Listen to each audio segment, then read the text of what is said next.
Hoy no tenemos al camarógrafo de cabecera, porque tenemos a Fer. Gloria a Dios. Muy bien, habíamos estado estudiando y íbamos en Romanos capítulo 1, verso 24. Mami, ¿me alcanzas mi Biblia que está ahí arriba? Romanos 1, 24. Si no, entonces se me va a quedar para la oficina otra vez. 1, 24 al 32. Yo aquí tengo una versión. Y veníamos hablando acerca de que ante Dios todos hemos sido detectados culpables. Todos somos, yo creo que la metí en mi maletín. Todos somos culpables delante de Dios. Y por eso ya la Biblia, ella nos venía hablando. Y recuerde que en los versos anteriores, entre el 18 y el 23, decía que Dios se revela contra toda impiedad e injusticia de nosotros los seres humanos, que detenemos con injusticia la verdad, porque lo que se conoce de Dios, Dios lo manifestó. ¿Cómo no lo manifestó? Por las cosas, todas las cosas de su eterno, las cosas invisibles de Él, su eterno poder y deidad, se hacen visibles a través de la creación, y que nosotros las podemos entender a través de las cosas que ya fueron creadas. Y hablábamos de esa revelación natural que Dios se revela a través de Él. Lo vemos al observar la naturaleza y decimos, ¿quién hizo esto tan grande? Tuvo que haber sido Dios. Bueno, pero entonces dice que cuando el hombre se desvía, que fue la disertación pasada, el hombre entonces empieza a mirar y a idolatrar. ¿A idolatrar a qué? A idolatrarse a sí mismo, a buscar un reemplazo de Dios a través de animales, a través de otros seres humanos. Entonces ahí es donde la Sagrada Escritura, en este Romanos capítulo 1, nos dice, ya en el día de hoy lo estamos estudiando, que por esa circunstancia que el ser humano ha llegado hasta ese estado, es que Dios permite que el hombre sea entregado a algo que la Biblia está llamando la inmundicia de sus concupiscencias, las concupiscencias de los corazones de los seres humanos. Entonces dice que deshonramos entre sí nuestros propios cuerpos, y el ser humano entonces termina cambiando la verdad de Dios por la mentira, honrando y dando culto a las criaturas antes del Creador. Lo vimos desde la semana pasada. Y dice que Dios es bendito por los siglos de los siglos, amén. Y por esto Dios nos ha entregado a pasiones vergonzosas, pues aún sus propias mujeres cambiaron el uso natural por el que es contra naturaleza, y de igual modo también los hombres, dejando su uso natural de la mujer, se encendieron en sus lascivias unos con otros, cometiendo hechos vergonzosos, hombres con hombres, y recibiendo en sí mismo la retribución debida a su extravío. Y como ellos no aprobaron tener en cuenta a Dios, Dios nos ha entregado una mente reprobada para hacer cosas que no convienen, estando atestados de toda injusticia, fornicación, perversidad, avaricia, maldad, llenos de envidia, homicidios, contiendas, engaños, malignidades, murmuradores, detractores, aborrecedores de Dios, injuriosos, soberbios, altivos, inventores de males, desobedientes a los padres, necios, desleales, sin afecto natural, implacables, sin misericordia, y quienes, habiendo entendido el juicio de Dios, que los que viven de esta manera o practican tales cosas son dignos de muerte, no solamente los hacen, sino que también se complace con los que los practican. Realmente aquí está colocando una posición Dios muy tremenda. Y la posición que está colocando en la Escritura es, hombre, el ser humano ha desviado su mirada de Dios, y lo que va a suceder con el hombre es que está experimentando las consecuencias de sus actos. Cuando mirábamos el pueblo de Israel, y lo vamos a ver más adelante en Romanos, nos vamos a dar cuenta que el pueblo de Israel, siempre que se desviaban en la idolatría, caían esclavos de los hebreos, de los egipcios, esclavos de los medos, esclavos de los persas, esclavos de los asirios, etcétera, etcétera. Pues déjenme decirle que ese tipo de consecuencias es la que en el libro de Romanos se nos va a hablar. Entonces dice, viene la ira de Dios y el hombre experimenta una cantidad de pecados en su corazón, y ese es el resultado de la autodestrucción del hombre. Dios permite que el hombre sea entregado. ¿Qué significa ser entregado? Que Dios colocó al hombre en esa posición, que Dios entregó al hombre a la maldad.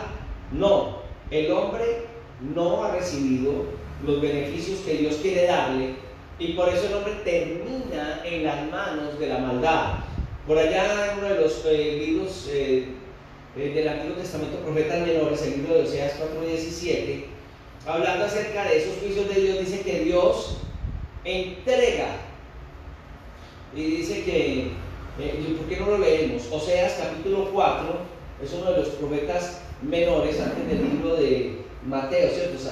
Estamos viendo los profetas menores y estamos viendo Oseas, Amós, Abdías, etc. Está después de los profetas mayores, que es Isaías, Jeremías, Ezequiel, Lamentaciones, Daniel, y sigue Oseas. Oseas 4:17. Entonces mire la expresión que dice las Sagradas Escrituras, ¿cierto? Está hablando de esa idolatría del pueblo de Israel, que el pueblo de Israel ha buscado ídolos, y está colocando una de las expresiones desde el versículo 12, tremendo, porque dice que hizo ídolos de madera, y que le pregunta al hombre al leño para que el leño intente contestarle, pero dice que hay un espíritu de fornicación que lo hace errar al hombre. Entonces ya en ese versículo 17 dice: Efraín ha sido dado a los ídolos y ha sido dejado. No significa que Dios lo hizo directamente, sino que el hombre cayó bajo esta situación, que es similar a la que está narrando Romanos. El hombre, cuando deja a Dios, cae en idolatría. Cualquier tipo de idolatría. Una persona que se aparta de Dios, por ejemplo, puede caer en la idolatría del empleo. Esclavo del empleo. Su vida es el empleo, y usted le dice: no tengo tiempo para Dios. Hablábamos con una persona y decía: no, es que no me queda tiempo. Todo el tiempo es trabajo. O sea que no hay tiempo para Dios. No, yo tengo que decirle al Señor que cuando yo no tenga trabajo, lo busco. Entonces le decía: póngale cuidado a lo que está diciendo.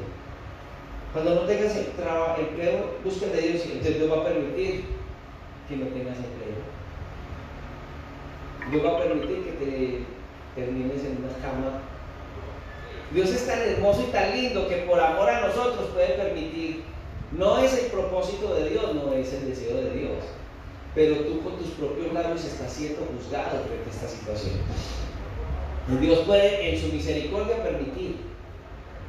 Nosotros como padres a nuestros hijos los disciplinábamos. Amén. Hermana Elvia, ¿usted cómo hacía para disciplinar a los 12 de una? Hagan fila india y vengan. Yo lo hacía así: hágame una fila y taque, sigue el siguiente, taque, y el siguiente.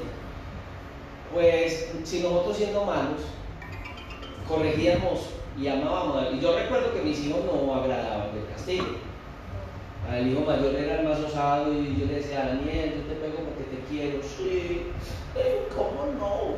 Me dolió más que a usted. Ay, sí, claro. Después Daniel me ha visto castigar a su hija y decirme: ay, papá, me dolió tanto. Ah, pero usted decía que no nos dolía sino a los papás, el dolor está. Dios permite que venga el pecado, más Dios, el castigo sobre el pecado, más Dios no. La intención de Dios no es como lo pintan un viejito con un garrote en la mano esperando que alguien se maneje bien y mal para venir el garrotazo. ¿Cierto que no? Sino que la situación es contraria. Muy bien. Ahora, entonces, la misericordia de Dios va a estar, y el hecho de que Dios permita que el mal venga a nuestras vidas podría ser esa forma como Dios dice: bueno, entonces, como el ejemplo que le acabo de dar, si tienes que parar todo lo que haces para buscar de Dios, entonces Dios permite que pares todo lo que haces, para que en un momento de esos de pronto digas: Señor, cuando estuve aliviado no te pude buscar, y ahora que estoy llevado, pues qué tristeza que te pueda buscar, ¿cierto? Hace muchos años, déjenlo tranquilo que ya. Cuando hace muchos años yo conocí a un joven que manejaba que teníamos en centros de rehabilitación. Él llegó a los centros de rehabilitación, empezó a crecer en el centro de rehabilitación, a lo último en el centro de rehabilitación hasta tuvo un liderazgo. Y en un momento de su vida, un momento muy determinante de su vida, siendo líder del centro de rehabilitación, desapareció. Ay, ¿qué pasó con este muchacho? Entonces a los días llegaron y dijeron: ese muchacho está en un antro de vicio, en la olla, le dicen ellos. En el antro de vicio, no, ese muchacho estaba muy bien, ya predicaba, allá está en el antro de vicio. Pero no le vimos nada raro, de la noche a la mañana terminó en aquel lugar. Sí, de la noche a la mañana terminó en aquel lugar. Ay, ¿cómo así? Alguien fue de nosotros a mirarlo y allá lo encontró. Estaba vendiendo vicio y consumiendo vicio en aquel lugar, pues ayudando a los señores que tenían su negocio de vicio. Y en una situación muy tremenda, pues ya nosotros quedamos muy tristes con la situación de él. Pasó un tiempo, yo creo que fueron años, y bueno, él tenía una forma de cantar al Señor. Entonces empezábamos los cultos y le era Dios, y cantaba y decía: Señor, aquí estoy, oh Dios mío, tenga misericordia. Pues a los años me invitaron a predicar a una iglesia en la misma ciudad, y cuando yo llego a esa iglesia, pues estaba llenito el salón, no era muy grande, y yo estaba como en la cuarta o quinta fila, y yo sentía que una persona que estaba allá decía: Señor, aquí estoy, y la misma forma, y yo, ay, hable para, no, pero ese muchacho quién sabe dónde andará. Y yo miraba así, no lo veía, yo, cuando el pastor, nos invitaron a un predicador, viene el pastor César, nos pasaba al frente. Cuando voy llegando a la primera fila, veo una silla de ruedas y veo una persona postrada en la silla de ruedas. Cuando le miro la cara, era el muchacho aquel. Y yo, estaba lisiado, cuadrapléjico, no tenía función en sus manos, en sus pies, pero alababa al Señor. Nos saludamos, ya cuando terminé el culto hablamos, y me decía: bueno, yo tenía un llamado de Dios también, y el Señor le había hecho una promesa que si era fiel, Dios lo llevaría por los campos, pero que si no era fiel, que lloraría, le tocaba llorar mucho. Y en ese momento determinado me dice el hermano: ya no voy a poder ir a los campos. Cierto que no, pero yo amo mucho al Señor, no voy a ir a los campos, pero yo amo mucho al Señor. Y yo lo miraba y decía: así, hermano, es cierto, su pecado de alcance. No terminó Dios cumpliendo su propósito en la vida de él, pero hubo algo que afectó la vida de este muchacho. Terminó caminando en el Señor, pero experimentó el juicio de sus actos. No era Dios con el garrote aquel, sino que era Dios en su misericordia. No fue su vida cortada, pero permitió que tuviera una pérdida muy grande dentro de lo que él podía tener. Entonces las Sagradas Escrituras, hablando de esta parte, nos enseña que el ser humano entra en estos estados, y esos estados es tremendo que Dios los entrega. Y el texto dice que ellos cambiaron la verdad de Dios por la mentira. La verdad de Dios es: nosotros tenemos la posibilidad de elegir seguir los principios de la palabra de Dios o caer en mentiras. El hombre, para justificar sus hechos, el hombre quisiera tener un Dios a su manera. Antes de conocer al Señor, ¿cómo quisiéramos nosotros haber tenido un Dios? ¿O cómo pensábamos que teníamos un Dios? Un Dios alcahueta. ¿Cierto que sí?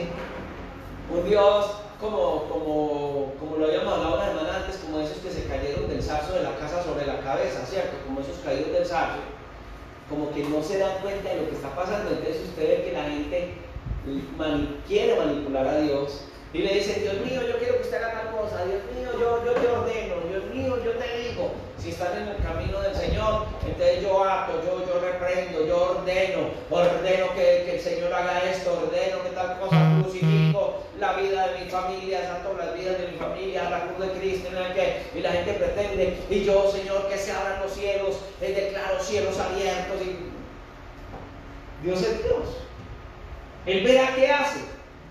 Y si no conocen de Dios, Son personas que dicen, yo Señor te voy a dar una promesa y te voy a llevar 500,000 pesos y voy a pagar esa promesa, pero tú vas a tener que ayudarme con tal enfermedad o a tal persona. Así no obra Dios. Las consecuencias de nuestros actos están, pero nosotros quisiéramos un Dios a nuestra manera, un Dios que pudiéramos comprar, un Dios con los que pudiéramos hacer cosas. Mucho creyente ha caído en eso. Usted lo ha visto, creyentes que dicen, yo pacto, Señor, yo pacto, si tú me das tanto, entonces yo me bajo del bus. Eso no tiene nada que ver. Muy bien. Ahora, entonces dice que han cambiado a Dios y lo han cambiado por la mentira. Han cambiado la verdad de Dios por un concepto personal, cómo las personas quieren ser. Recuerda que por allá en Génesis capítulo 3, en el versículo 5, cuando la serpiente antigua Satanás se aparece al hombre y le ofrece comer del árbol de la ciencia del bien y del mal, y el hombre le dice, no, el Señor lo ha prohibido, y no hagan, y que si usted lo consume, será como Dios. Es que la actitud de igualar al hombre con Dios, o del hombre igualarse con Dios, no nació ayer. Es algo que está en el corazón del hombre. Es más fácil tener un concepto personal de Dios que un concepto bíblico de Dios. Si 5 personas se sientan alrededor de una mesa y las 5 personas no son personas muy formadas en la palabra y empiezan a hablar de Dios y surge la pregunta, ¿quién es Dios? Usted va a notar que cada persona va a ver a Dios de acuerdo a que si la persona es así como muy subversiva, muy peleona, muy guerrillerma, hasta ese extremo, ¿qué va a decir? ¿Qué es Dios? ¿Quién fue Jesús? Un subversivo, rompió todos los paradigmas y el hombre casi que le dicen a usted que generó una revolución en su momento. Pero si la persona tiene otro concepto, entonces le dicen, ¿quién es Dios? No, Dios es un Dios celoso. Manéjese mal y verá que le da el garrotazo. Ese es Dios. Y a otro le dicen, ¿y quién es Dios? No, Dios es como un papá, Dios no crees, todos vamos para el mismo hueco y todos vamos para el mismo cielo, porque Dios para mí. Y todos van a decir para mí. Pero el que ha leído la escritura va a terminar diciendo, qué lástima, Dios no es ni esto, ni esto, ni esto en su palabra, así yo no quisiera que lo dijera. Dios dice que es eso. Entonces hay una mentira que el hombre quiere tener. Entonces cambian la gloria de Dios, cambian la verdad de Dios, cambian la palabra de Dios, cambian los seres humanos para entrar en ese estado. Entonces es cuando la Biblia dice, por eso Dios, estamos analizando esta parte de Romanos, los entregó a pasiones vergonzosas.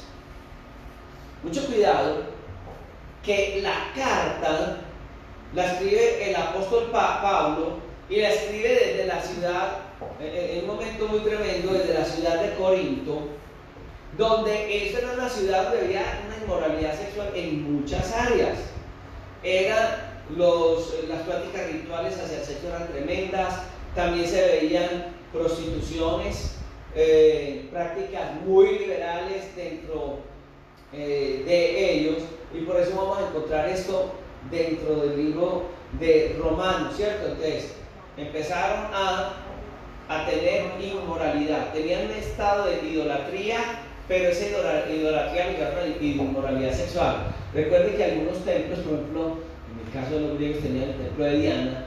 ¿Y qué sucedía dentro del templo de Diana? Las sacerdotisas eran mujeres dedicadas a la prostitución. Entonces la gente llegaba a prostituirse al templo de Diana. Pues déjenme decirle que en esta época que Pablo que el Señor está utilizándolo desde Corinto, había una terminología muy tremenda y era todo el que quería adulterar, fornicar o tener algún tipo de relación sexual, le decía a otro, ay, vámonos a corintizar, vámonos a hacer de todo, una orgía, una cosa, vámonos a corintizar. Ay, bueno, ¿qué ves? Y se iba, y era el concepto. Él está hablándole a los romanos, a los hermanos de Roma, y está hablando desde un lugar que es centro de idolatría y estaban hablando acerca de la corrupción que había en aquel mundo, que era un mundo pagano, y que había muchas formas, de todas maneras, de cometer actos de este tipo. Cuando yo miro que Pablo está utilizando en Romanos y está hablando acerca de áreas en donde los hombres tienen relaciones con hombres y mujeres con mujeres, no es en las Biblias antes de la 1800 no va a aparecer el término directamente hacia el hombre homosexualidad o hacia la mujer, no, porque esos términos aparecieron por allá, fueron acuñados en 1800, pero lo que estaba hablando era inmoralidad en todas las áreas. No solamente lo va a hablar la Biblia en la parte de la sexualidad, hombres con hombres, mujeres con mujeres, sino que está hablando de toda forma de pecado, porque hablando de esto, habla de esto, hombres con hombres, mujeres con mujeres, pero habla también de inmundicia, habla también de concupiscencias en los corazones, de deshonrar el cuerpo. Y aquí hay que llegar a una posición bíblica.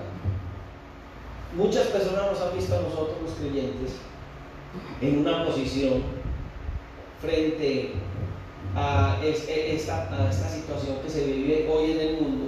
Y dicen, no, es que los cristianos son homofóbicos, ¿cierto? Homofóbico es el término. Realmente no es solamente un área del pecado. Todo pecado es mal visto de parte de Dios. Pues no es solamente el tener relaciones ilícitas hombres con hombres, mujeres con mujeres, es tener relaciones ilícitas hombres con mujeres, es tener adulterios, es tener fornicaciones, y ahí es donde tenemos que ver. Dios el pecado lo llama pecado, llámalo como quieras, ¿cierto? Hay pecado.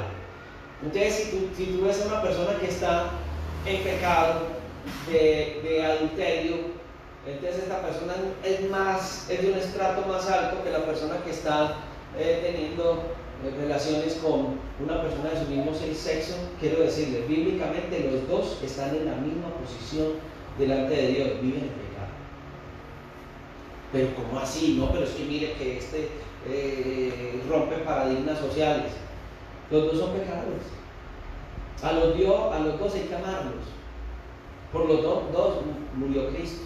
Y si aquí llegase un adúltero al culto hoy y lo recibimos bienvenido, Dios te bendiga, siga hacia adelante, y llega una persona que tiene en su forma de vestir identidad más con personas del sexo contrario, yo quiero decirle que de la misma manera que tú recibes a ese adúltero, tienes que recibir a esa persona que tiene en su vida esto que nosotros lo vemos bíblicamente como la necesidad de Dios. El estado de una persona entrar en mentira, entrar en robo, entrar en cualquier forma de pecado. El pecado delante de Dios en cualquiera de sus formas es pecado. A nosotros no. A nosotros nos enseñaron que había 7 pecados capitales, cosa que la Biblia nos enseña. Nos enseñaron a extractificar a los pecadores. Entonces hay gente más mala, y usted va a notar que cuando se juzga el pecado, la gente dice, no, es que hay gente más pecadora que yo. No, es que hay gente que es ladrona. Es que hay gente que yo no soy de eso. Eso es fariseísmo. Recuerda que el Señor no ilustra, en el Nuevo Testamento ilustra el fariseo y el publicano. El fariseo estaba en esa posición: yo soy el más recto, Señor, gracias porque no me como vea. Pero el que estaba en estado de pecado, su actitud era una actitud de humillación. Señor, aquí estoy, sé propicio a mí, un pecador. De los dos, en el contexto bíblico, estaba mucho en una posición. No es que el publicano fuese mejor que el fariseo, pero la actitud en ese momento del publicano fue una actitud de reconocimiento, y el publicano tenía una mejor posición que la del fariseo. Entonces hay que pedirle a Dios que nosotros no seamos fariseos del siglo XXI, que nosotros no tengamos una posición frente a esto. Ahí es cuando la Biblia dice que Dios permite que tanto seres humanos, todos, el pecado no respeta sexo, ¿cierto? Hombres, mujeres, cualquier tipo de persona caen en estados de inmoralidad en cualquiera de sus áreas. Entonces hay algo que nosotros tenemos que utilizar. Bien, aquí está hablando acerca de el hombre que cae en descuidar, de no mirar los principios de Dios y cae en cualquier forma de pasión vergonzosa. En nosotros los seres humanos, nosotros tenemos que pedirle al Señor abrir el corazón para Él, para no caer en cualquier área de estas. Una de las áreas que hoy golpea más la sociedad, por ejemplo, es la pornografía. Y usted va a mirar que es una de las cosas que más se ve en todo el contexto social.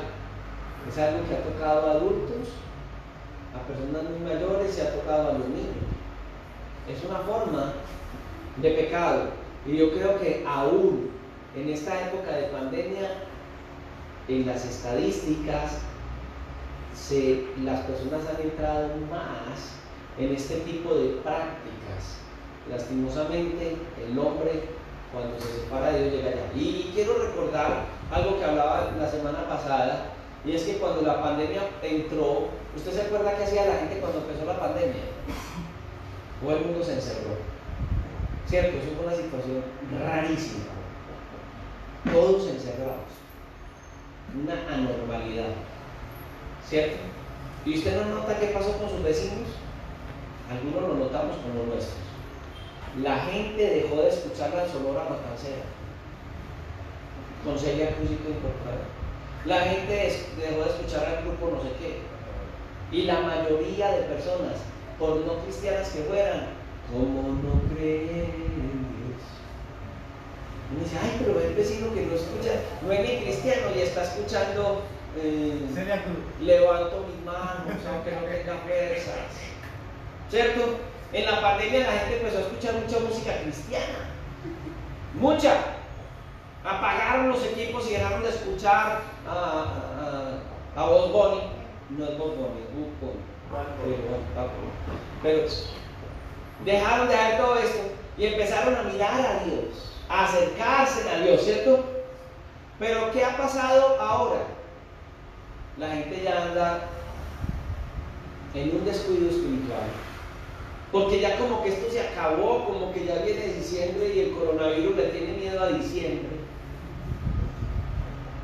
No, el pecado sigue manifestándose. Si el hombre no abre completamente el corazón a Dios, se manifiesta el corazón del hombre. La Biblia dice, el corazón del hombre es engañoso. Es muy engañoso. Hay gente que aparentemente quiere, pero quieren es que el Señor venga al terreno de ellos. No quieren acercarse al terreno de Dios, y por eso la palabra del Señor nos está hablando de esta situación. Yo quiero decir una cosa. Yo no sé si usted sabe que los lugares de pornografía a través de redes sociales se han vuelto muy populares. ¿Sabía eso? Municipios enteros le han preguntado a las autoridades por qué no acabar con esos lugares de webcam que ya están identificados en muchos municipios. Y la pregunta es, no se puede porque ellos están legales.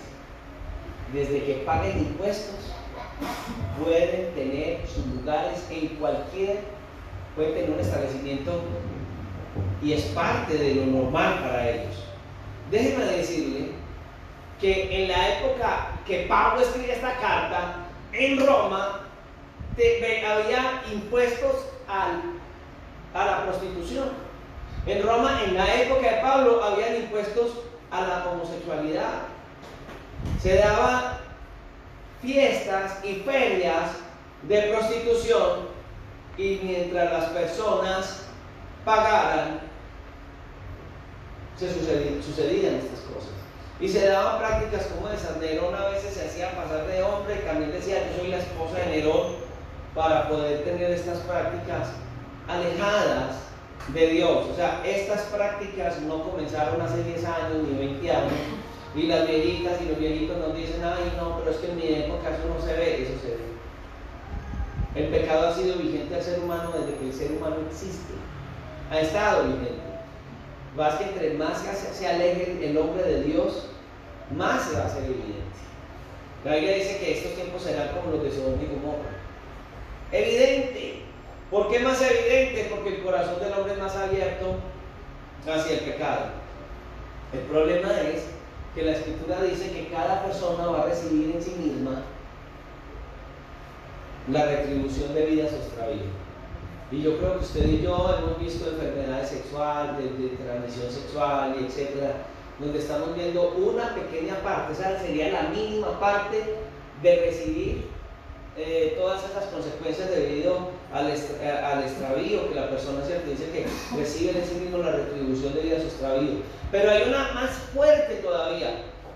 Déjeme decirle que la persona que abusa de estas cosas en su vida entra en estado de gran depresión, porque se siente, hay culpa real, culpa ficticia, y también hay dolor en el corazón. La persona que se revuelca en el pecado tiene dolor. Ayer hablaba con misioneros, por ahí un artículo que salió en el Face. Estos misioneros, ayer tuvimos una entrevista hace unos días, y ayer tuvimos una entrevista con unos hermanos de Noruega, y yo creo que usted se ha dado cuenta que Noruega es una de las sociedades más estables, hablándolo socialmente, económicamente. En Noruega no hay problemas como los tenemos acá económicos, no los hay. Allá la moneda es diferente a la de acá y la estabilidad económica es tremenda. Pero ¿sabe qué está haciendo la gente? Se está suicidando. Porque aunque hay posibilidades en muchas áreas y el Estado socialmente ayuda demasiado, la gente tiene dolor, la gente sufre grandes depresiones, la gente se suicida, siendo una sociedad con tantas posibilidades económicas. El ser humano sufre. Hay algo más que la enfermedad. Yo quiero decirle, nunca acepte el pecado como una enfermedad. La gente dice, el pecado es una enfermedad. No lo es. El pecado es un estado. Por eso cuando nosotros trabajamos, por ejemplo, con personas alcohólicas, el alcoholismo es la consecuencia de vacíos, de alejamiento que el hombre tiene, no se ha dado cuenta de Dios y termina esclavo de las drogas, esclavo del alcohol, esclavo de pecados como los que la Biblia está señalando acá, sexuales. ¿Cómo el hombre supera todas estas cosas? Cuando entiende el principio del amor de Dios, se revela en la persona, y la persona entiende que ha estado alejada de Dios, y ese alejamiento la ha llevado a ser esclavos del vicio.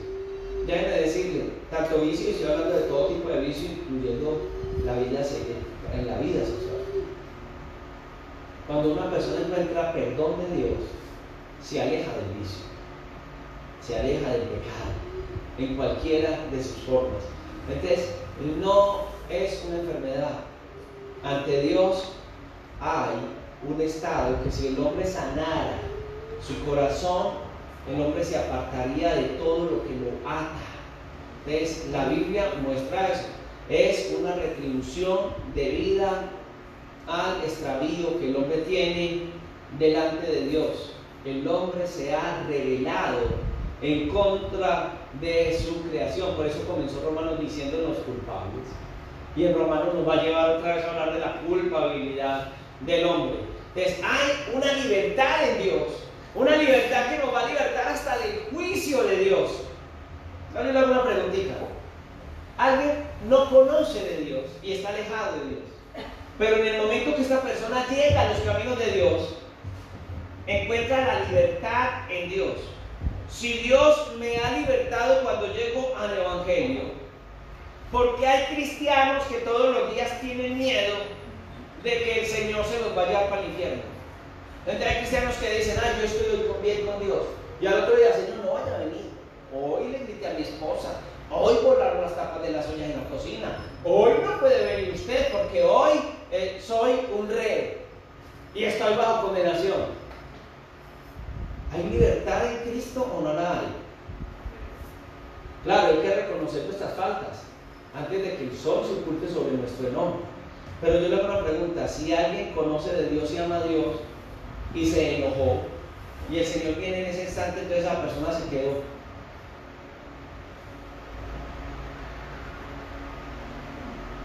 Tremendo eso. Estamos viendo por la palabra algo diferente a eso. Estamos viendo que Dios ya nos perdonó y nos libertó. Amén. Sí, la Biblia dice que si yo me doy cuenta que hay algo en mi vida que tengo que hacerlo, entregarlo. Amén. Pero no hay nada más triste que una persona que no tiene libertad en Cristo. Porque esta libertad me libra del juicio de Dios. El no perdonar a mí me lleva a una atadura. ¿Se acuerdan el estudio que estamos teniendo los martes, el Padre Nuestro? Perdóname como yo perdono. Cuando una persona no es capaz de perdonar, ¿qué va a tener la persona en sí? ¿Qué va a llevar la persona sobre sí? Juicio. ¿Quién sufre más cuando no se perdona? Si alguien comete algo contra otra persona y la persona se llena de impaciencia y dice, míralo, ahí viene, ese me trató mal, míralo, me engañó, míralo, me robó, y el otro, ya se le olvidó, ¿cuál de las dos está sufriendo más?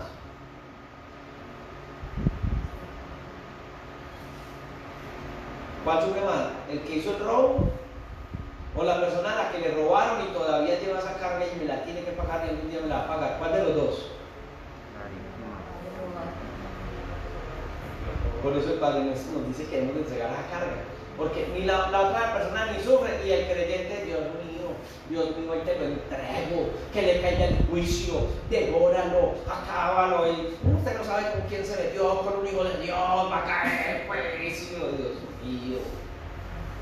Cuando nosotros deberíamos decir, Dios te bendiga. Es mejor perdonar. Si Dios me perdonó mis pecados, no me va a perdonar a este las faltas. Es difícil. Esa es la aplicación del Evangelio. Pero cuando alguien no conoce a Dios, carga con su culpa. Lleva una culpa grande. Y no es solo la culpa. Yo creo que usted y yo hoy estamos viendo cómo el mundo se voltea hacia el pecado. Y en medio de eso que estamos viendo el mundo, encontramos mentes reprobadas. Entonces uno va a hablarle del principio de Dios y todo, y uno va a ver que personas son totalmente contrarias a la fe. Y que uno les habla del Señor y esas personas son como blindadas en contra del Evangelio. Y uno dice, Dios mío, esta mente de esta persona es que no la abre, no la entiende. Yo quiero darle una clave bíblica a usted. ¿Sabe qué dice Romanos? Es necesario que el que se acerque a Dios crea que le hay y Él es galardonador de los que le buscan. Bueno, y hay algo que uno nota, que la gente cuando le habla a un cristiano, cuando le habla a alguien de Dios, es ahí encima, oiga, usted sí va a recibir a Dios. Venga, yo le digo, no, tranquilo Señor, no, venga, no va a recibir a Dios, entonces no me le suelto de ahí. Pero usted, ¿por qué está haciendo eso, hermano? La Biblia dice, gózanos entrar. Usted leyó bien el texto bíblico, lo que está hablando, no está hablando de eso. Es más, la Biblia dice, si esa persona no quiere de Dios, los campesinos colombianos tienen un dicho, por aquí en mi tierra, aquí en Antioquia, y es, no bote polvo en el gallinazo. Pues usted, ¿para qué le va a disparar una bala? ¿Cuánto valdrá una bala? 2.000 pesos. Yo no sé, en mi tiempo valía más barato. Ya vale más. En mi tiempo era muy barato. Una vale 5 pesos. Ah, bueno, este dice que 5, bueno. Entonces no bote pólvora, no bote los 5.000 pesos en un gallinazo. Con esos 5.000 en el campo, casi un conejo. Con esos 5.000, casi un armadillo. En ese entonces. Entonces, cuando usted está y va a hablarle a una persona, la Biblia enseña que hay que hablarle al que está ya ahora. Siempre hable con la persona, y si la persona, porque dice que es necesario que el que se acerque a Dios crea que Él es galardonador de los que, ¿cómo es? Esa persona tiene que creer que le hay y que es galardonador de los que le buscan. Si esa persona no tiene esa disposición, solamente ore por esa persona. No haga más. Ore por esa persona. Pero cuando la persona está con una mente reprobada, solo ore por ella. No hay más que hacer. Y así como decían los abuelos, no tire polvo, no gaste polvo en alguien me estará diciendo, entonces yo soy un gallinazo. No, usted como está yendo por la no es un gallinazo. el ejemplo acomoda a alguien que de pronto me está escuchando y dice: yo no quiero nada de Dios. Muy bien, el concepto de reprobar. ¿Qué significa reprobar en el texto griego? El texto griego nos habla de reprobar, es una mente rebajada, algo que no pasa la prueba, algo que no se lo merece, que no se logra. Estas sillas donde ustedes están sentados, a mí me gusta comprar mucho esta marca que ustedes tienen de sillas. No voy a decir el nombre porque me lo cobran por publicidad. Pero, ¿por qué me gusta esta marca de sillas? Porque tiene unas calidades, le hacen a cada lote de estas sillas, les hacen prueba de calidad. Entonces, la prueba de calidad de peso, de fuerza, para que soporte ese peso que usted tiene, que algunos de nosotros estamos muy bien alimentados. Si fuera otro tipo de silla muy económica, se revienta. Necesitamos sillas que nos soporten el peso, amén. Pues déjenme decirle que en el caso de nosotros, el texto está hablando que hay mentes que son reprobadas. Entonces esas mentes no logran. Por eso, al ser salvos, debemos de tener una actitud dispuesta para Dios. Amén. La rebelión contra Dios reprueba a una persona. Hay un momento donde Dios puede tratar con la vida del hombre para que esa persona se acerque delante de Dios. Ahora vamos a encontrar esa lista que está en Romanos 1, del 29 al 31, que era la que leíamos y tomamos muy buen tiempo, ¿cierto? En ella no me voy a quedar ahí, ya estamos llegando a la parte final, pero en esa parte de Romanos 1, del 29 al 31, solamente voy a hacer una alusión a algo de ahí. Está hablando de todo tipo de actitudes que la persona hereda al alejarse de Dios. Una persona alejada de Dios es injusta.